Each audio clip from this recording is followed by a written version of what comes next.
Aí Vai ela embrulhar você. ela, a mãe, desde a criança de 9 anos, ela não ficou confiando. Inspira lá, olha. Recebeu a denúncia, mas ainda não se posicionou sobre o caso. A defesa do policial informou que ainda não foi identificada.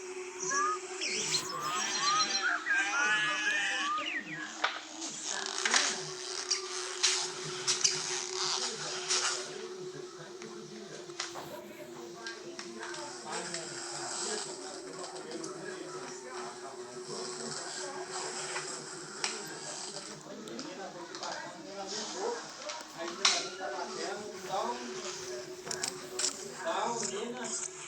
Cabo de agulha tá estrela lá também.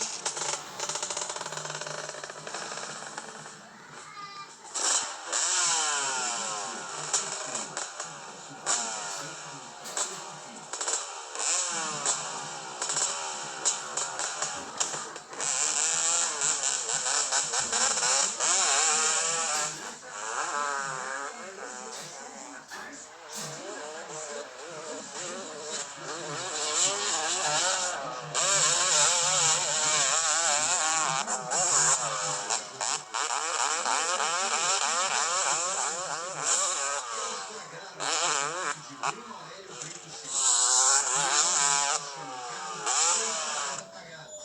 Dois homens armados investiram Bruno no shopping e disparam e fogem. O crime ocorreu na sexta-feira. Bruno estava desaparecido há 2 dias, depois de sair da faculdade. Os vizinhos contaram que o rapaz teria deixado o evento acompanhado de uma mulher.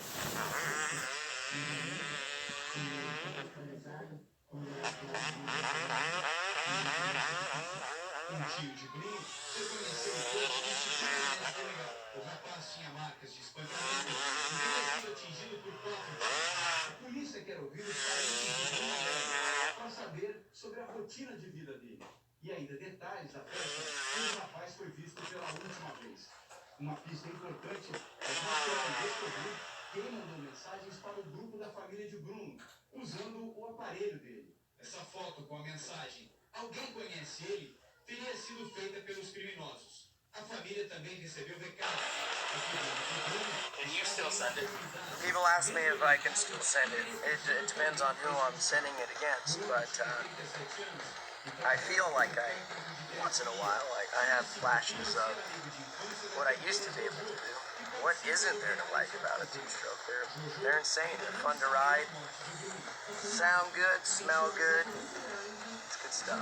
Get to ride this fine 2005 RM250. Thing is factory. Monster Energy Ozx Open is going to be insane. It's going to be a lot of good times. Com 50 quilos de maconha apreendidos.